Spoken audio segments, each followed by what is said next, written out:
Oh, finally. Ugh. Hey, who's got my hat? Look, I'm Woody. Howdy, howdy, howdy. Give me that. I don't want a fake fix. I just want the real thing, I don't want a fake fix. Howdy, Elizabeth. Howdy. Here we are. Yeah, I'm excited I'm very excited. to really get into some of these words. What word do we have today? Or words? Ooh, that's a good question. 2 words. Have we even talked about this? Just kidding. We Human have. nature? Yeah, That's our topic for today. human nature. Why did we decide to use human nature? That's a great question. I think to talk about like who we are, the essence of who we are, why are we using human nature, or why are we starting with human nature? Ooh, both. I would say we're starting with human nature because it is the ground of being that Paul Tillich talks about. Oh, You know, good one. yeah, but the understanding that theological terms are sort of like, extrapolate out from understanding that we are both unique as individuals, that we are independent, that we have sort of this, understanding of self. We also have to then connect to one another and to God. And so it makes sense, I think, to start right here. Yeah. By, like, what is our nature? Are we essentially good or bad?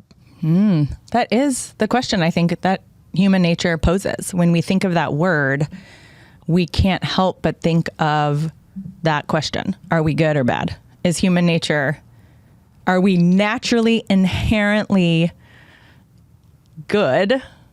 Or Yes. are we kind of in our natural state bad or evil? Yeah. Evil. Yeah. We should do an episode on evil. Okay. That sounds like a good idea. Put that on the run sheet. Yeah, we will. But I love just generally the definition of human nature, right? This noun, Yeah. the psychological characteristics, feelings, behavioral traits is humankind, regarded as shared by all humans. And I think that's really key because it's not, human nature tries to make the claim that this is not about cultural differences. And it's not about how our human behavior or perspective changes over time either. This is really trying to talk about kind of our innate state as humans. What makes us human is what the phrase or the words human nature is trying to get at. What is the natural state of humanity? Yeah. So it's something you can't change about you. It's something that would be present within you regardless of the culture or context in which you exist. It's present in all of us, not just in some of us. And human nature is ultimately that thing that we're trying to discover about ourselves so that we can appropriately address it in our behavior and our thoughts and how we treat others, all that stuff. Yeah, I mean, and I think you kind of talked about this as like, wait, what was the Paul Tillich quote? The ground of being? Yeah, which is actually outside of us, right? To understand who God is, we have to find our connection to find our connection to God being beyond us. And so the only way to do that is to actually become radically aware of who we are. And then that sort of creates a need for God, right? So if we're not aware of who we are, then it's hard to begin talking about who God is. Right. Because we first have to know that we are not God. Right. And we have to figure out what defines us. Like, what are the boundaries? Yeah, what are the boundaries of humanity? Yeah. Yeah, exactly. And I think as humans, we have this consciousness about ourselves, right? Like, I don't know, maybe dogs sit around thinking, I'm a dog, but what makes me a dog? And how am I different from a cat? Probably not. But probably not, Right. right? Yeah, no other animal really sits around thinking about itself in this almost transcendent way, where we transcend our just experiences and our sensory connection to each other and to this world, to things around us, and we think about ourselves. Right. So I think this question, this word, human nature, I think I agree with you. It's a foundational term for us as we begin to talk about everything else. It just kind of always comes back to this awareness. And I don't know the first, moment when humans started wondering, what makes me human, right? As opposed to just kind of surviving in life and in their world. But I do know that this has been an huge debate and a huge topic of philosophy in Chinese and Eastern philosophy and Western European philosophy. And it is still a topic of debate today.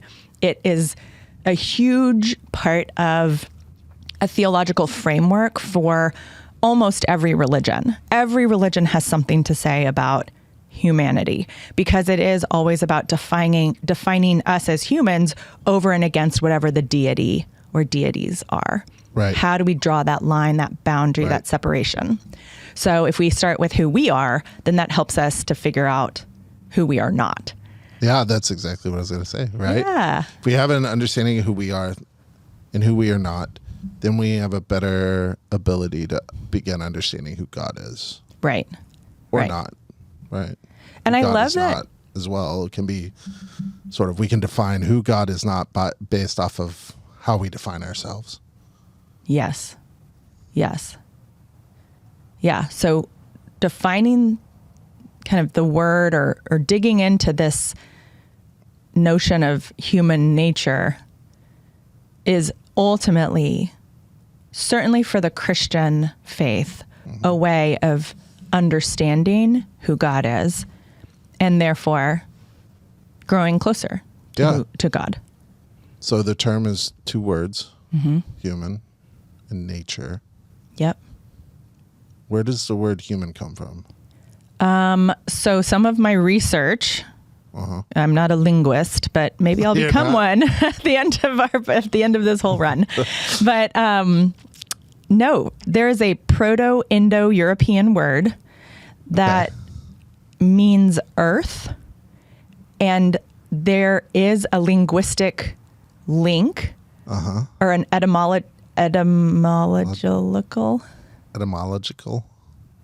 I don't know what that word is, but whatever. It's a link based on etymology from that word to the word for human. So it seems and appears that human is connected to this early word for earth. Ah. I know, which is really interesting if you think about the Judeo-Christian understanding of creation and how the human was created from the earth, that God created the human from the earth. So there is this powerful link, but actually, ultimately, the word, that root word for earth, is to distinguish it from the divine.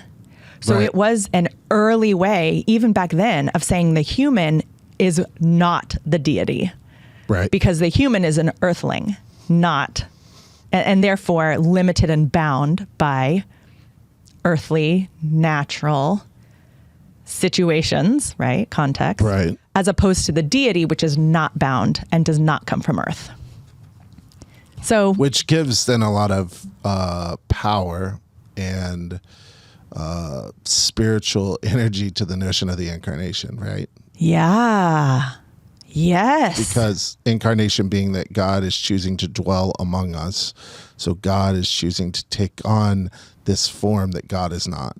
Yeah. And incarnation is actually one of the words that we're going to be talking about in our podcast. Oh, yeah, it is on the run sheet. Yeah, it is. Okay.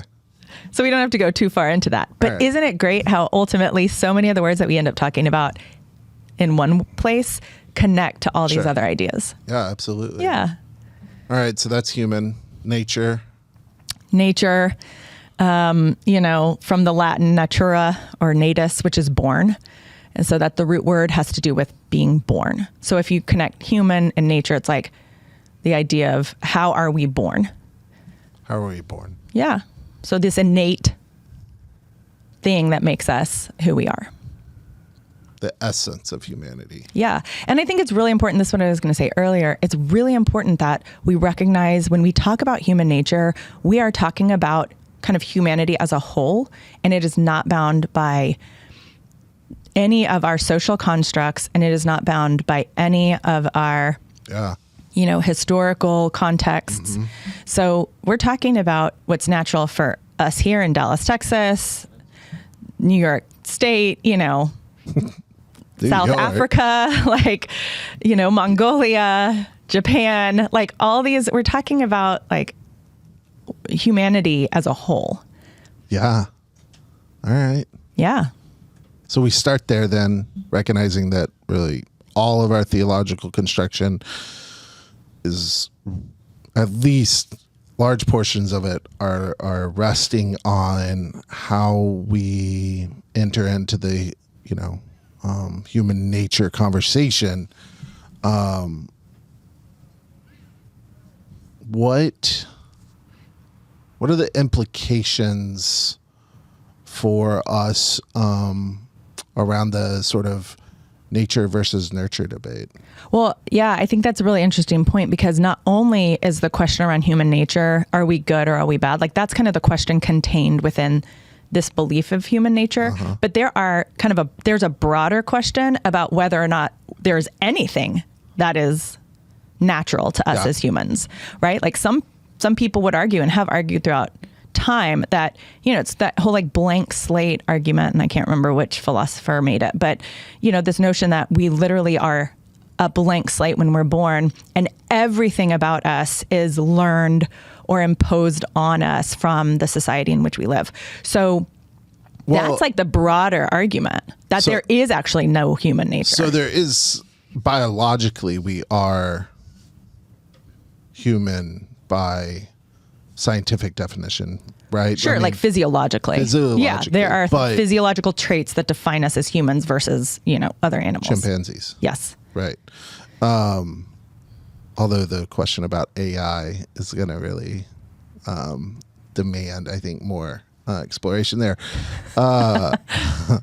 But how we relate to one another, relate to the understanding of self, relate to family, to neighborhoods, to community, to friends, to romance, all of that sort of essence of what makes us human, not the physiological part, but what makes us understand ourselves.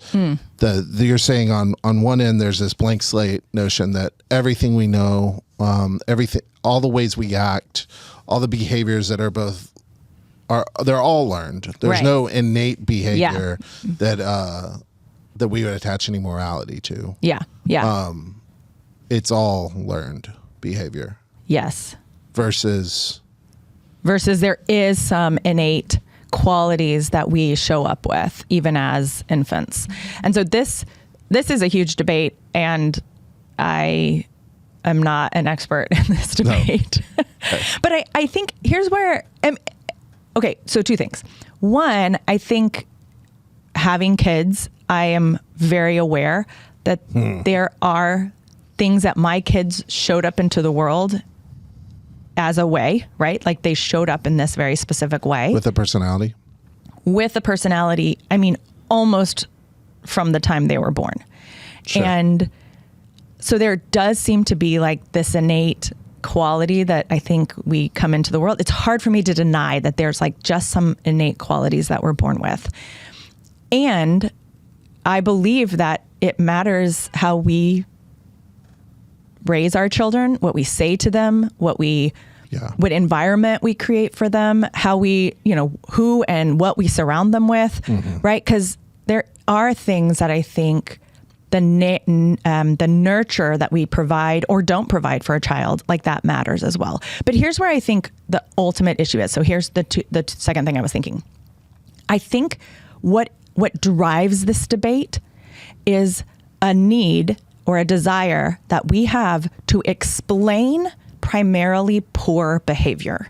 So when someone acts badly, when someone is cruel or unkind or harms someone else, we want to know why.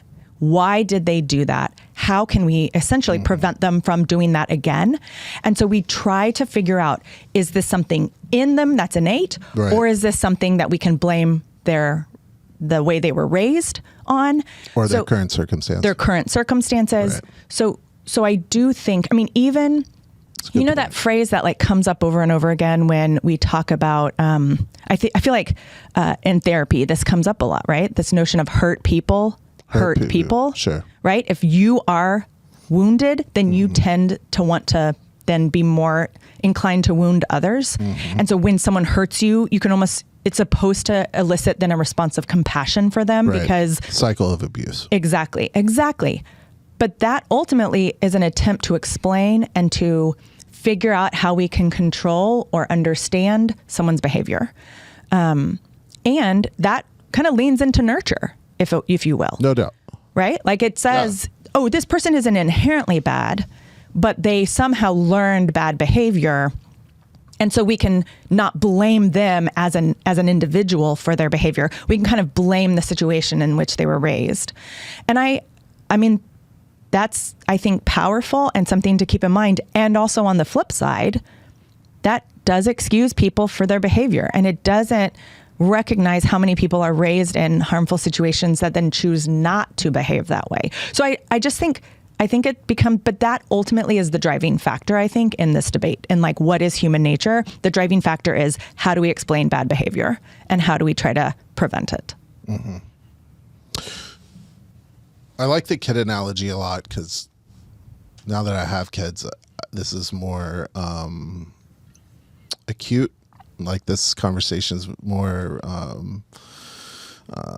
revealed in my own kids' behavior. And we've worked really hard, I think, to try to raise good boys, right? And try to raise boys in a world where they're aware of their power, privilege. They're aware of sort of the way that the world will treat them, especially being white,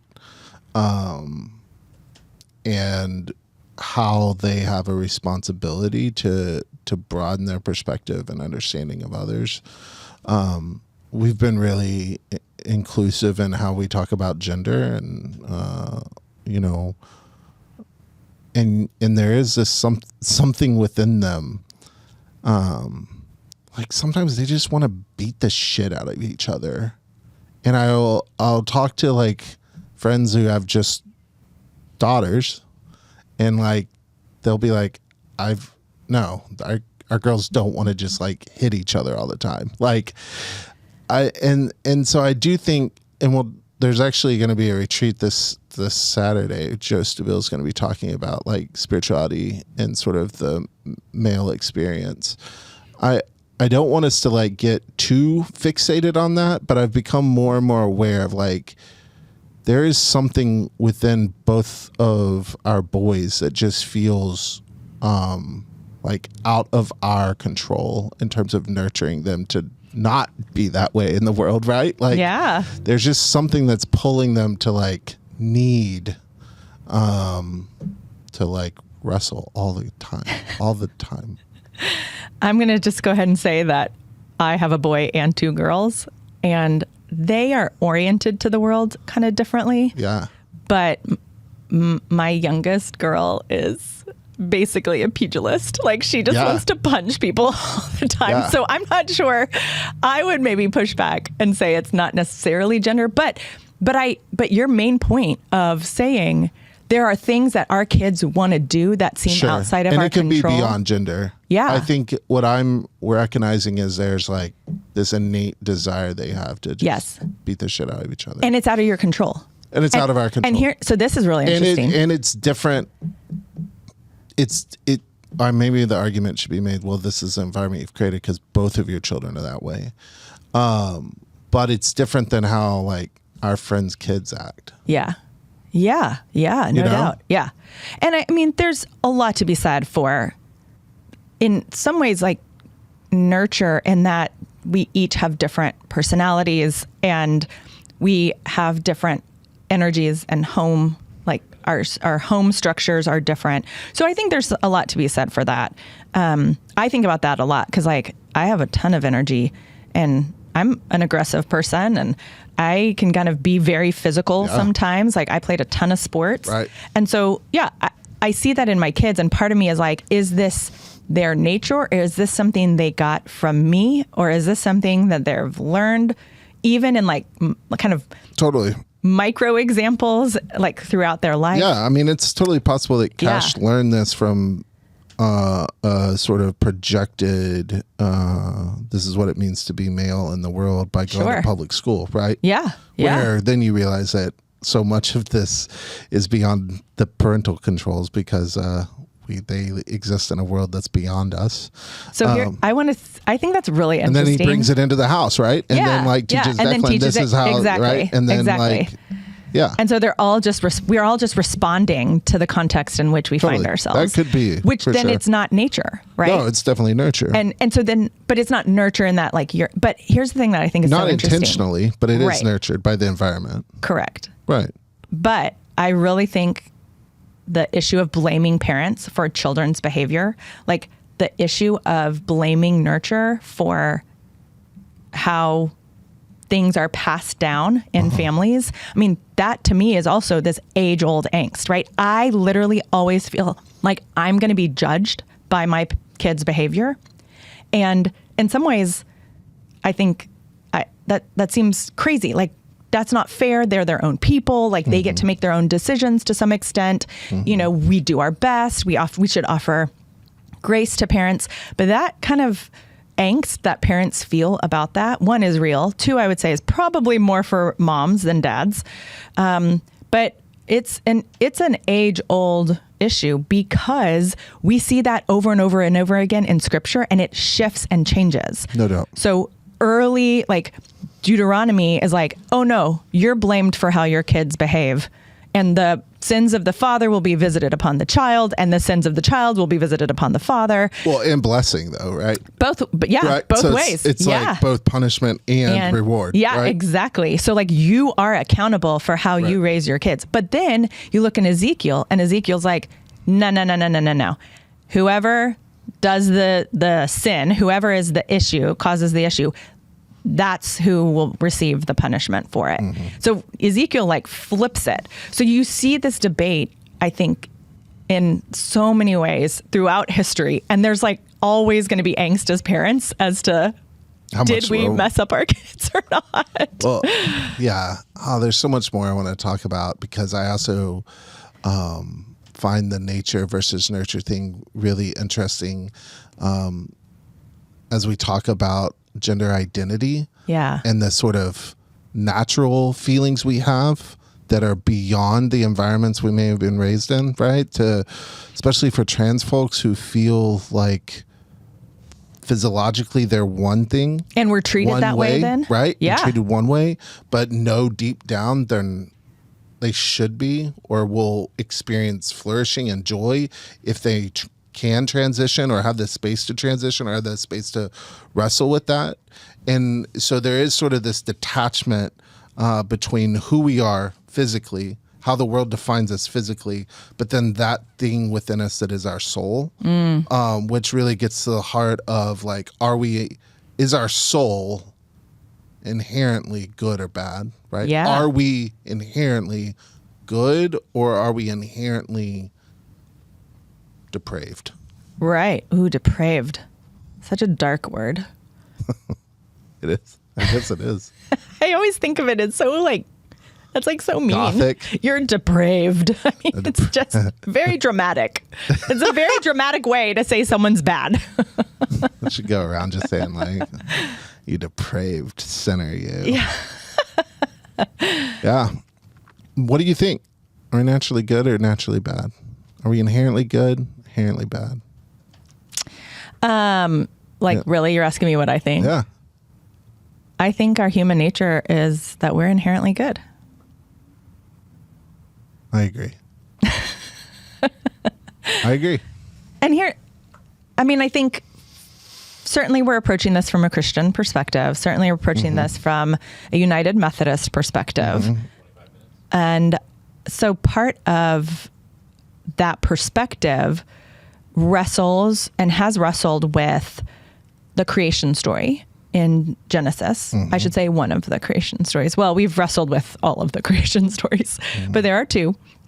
And I'm thinking specifically of that first creation story in Genesis 1, where God says, let us now create humankind in our image. In the image of God. Images, maybe, but yes. It says our image, yes. Yeah. God said. And then it said God created them male and female. Yes. In the image of God. And then God bless them, asked them to multiply. Yeah. And then God looked at all that God created and saw that it was very good. And so I think our natural, human nature is good. And I think we have the capacity also to choose not good. And because that's an actual gift, the gift of free will. I would argue, yes, right. Which we'll also talk about. We'll talk about. But I would argue, that is part of our created design, right? Our schematic of what does it mean to be human? And I would actually argue that free will is a result of that story of Adam and Eve in the garden.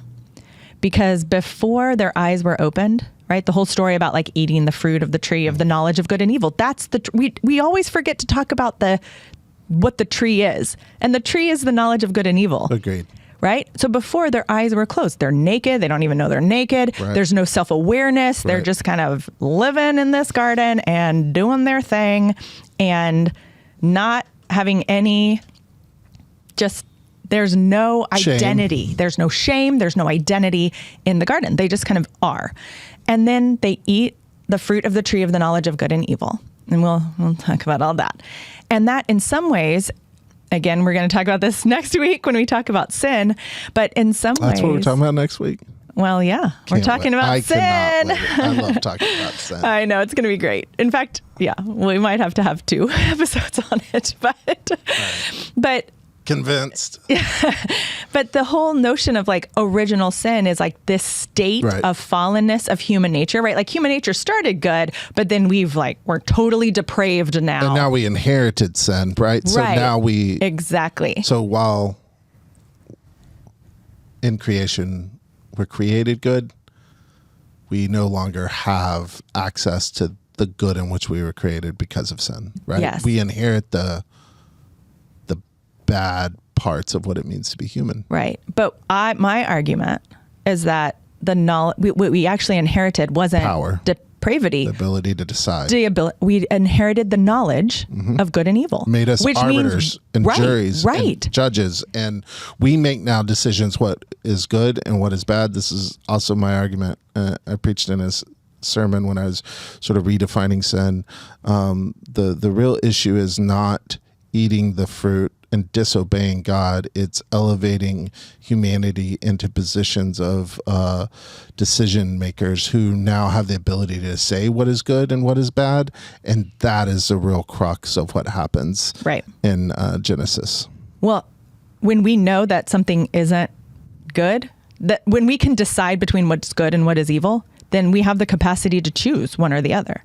And we have the capacity to judge others. Absolutely. Right? Absolutely. That choose differently than us. Yes. Right. And so I believe our human nature is inherently good. And I believe we have the capacity to choose evil.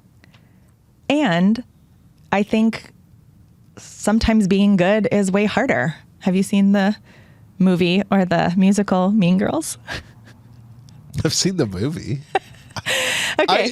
Have you seen the musical? No. Okay. I don't love musicals. Okay. I know that's a disappointment. My heart hurts for you. To you. It's also a disappointment to like half of this congregation. That's When I probably true. publicly said that in a sermon and realized I probably shouldn't have, but why sing it when you can say it, you know? Because music is really powerful. I agree, but it just needs to be a concert. Okay, well, if you haven't, for all of those of you who have seen or heard the musical Mean Girls, there's the overture, the opening song talks about being mean, and the line is, mean is easier than nice. And I think that's true. Okay. That it's easier sometimes to be mean than it is to be nice. And sometimes making choices that uphold and support and care for others Value and those others. around you, and those around us, that takes more energy, but not agree. because it's unnatural. That's my argument. Yeah. I also think how we understand or begin to, build out a framework of human nature, how we relate to it, if we inherently think people are good, or we inherently think people are bad, is not just a theological question that we seek answers for. It also deeply impacts how we treat others. Yes. Right? So if we have a negative view of humanity, even if it's the presenting way we interact with them, or it's just under the surface, or it's subconscious, we will naturally see everyone as a problem to fix. Yeah. And if we have an inherently positive view of creation and humanity, then we will see people as an inherent bearer of the image of God. And so, I think this actually comes into play in our daily lives because the way we see others, the way we see humanity impacts and influences the way we interact with others. And so it's not just like a theological debate, human nature. We have to find how it's impacting our real lived experience day in and day out. And so struggling with human nature and coming to sort of a place where we can firmly plant a flag, are we inherently good or inherently bad, has actual consequences for how we interact with the world. Yeah. Which goes back to why we talked about how everybody is a theologian, because everybody has an understanding of who God is and therefore who we are. And even if they can't articulate it, Right.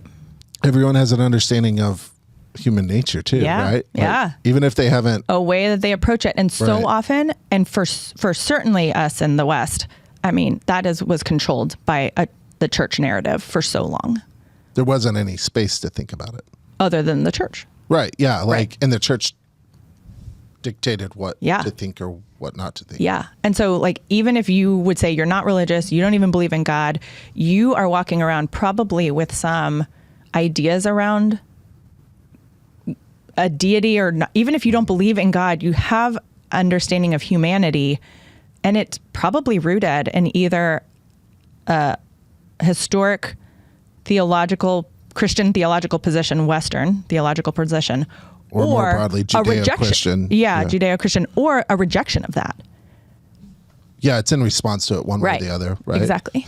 And typically we talk about this high anthropology has a high view of humanity. Low anthropology, theological anthropology, has a very low view of Christianity. And the debate within theology is really, it's sort of connected to an understanding of Christ, right? Yeah. So those with a high anthropology are going to have a lower Christology, and those with a low anthropology are going to have a higher Christology. Christology just meaning how we come to understand the personhood of Jesus.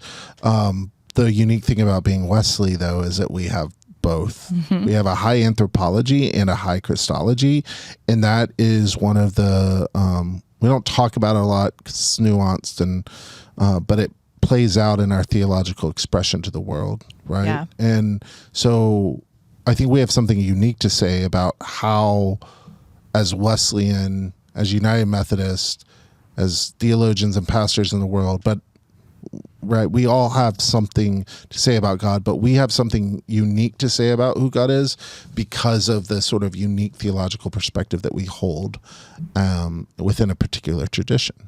Yeah. Yeah. I think we recognize that labels matter. How we talk about ourselves matters. How we talk about other people matters. I mean, again, going back to us as parents, we know for kids that whatever word you use to label them, that's often what they live into.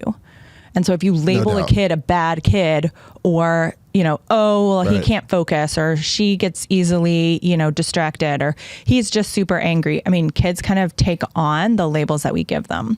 So I think recognizing then the power of labels, the power then of words and how we talk about ourselves and others really matters. I agree. Yeah. I mean, and that's why I love this N.T. Wright quote, which is essentially, human beings bear the image of God. Everyone you look at reflects something of the nature of God. Yeah. And if God is all good, which we can have that debate later, but working off of the assumption that the nature of God is good, is love, is perfect, we can find a good adjective and adverb to describe who God is. If God is all good, then we all have the ability to reflect some portion of God's goodness. Yeah. And we need to see that in one another. The most important thing is for the spectator or the observer to see that in other people, regardless of how they show up in the world. Yeah. That's the hard part. Yeah. And I think the biggest pushback against human nature being good, inherently good, is that then the question is, well, why did we need Jesus? That's right. That's the... No doubt. And so there are a lot of Christian theologians and just Christians that would argue human nature actually has to be bad, or else Jesus is the revelation of God through Christ and, Christ's life, death, and resurrection. Yeah, Paul says something about that, doesn't he? In Romans. Yes. What is it? In Romans 6. Yeah. Yeah. I love this because he actually says this line. He says, should we continue to sin so that grace may abound?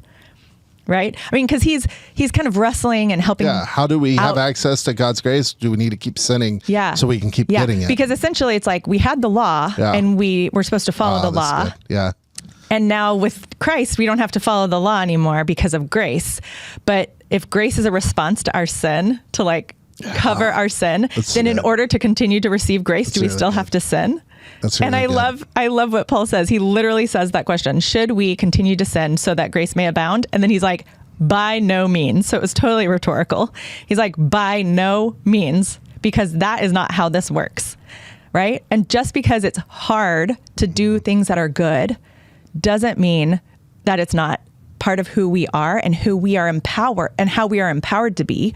In fact, you could argue that with Christ's life, death, and resurrection, that frees us from the state of being evil or sinful, which again we'll talk about literally next time. Next episode is all about sin. I know. But he's like, look, Christ frees us from that. And so we can claim then our goodness again.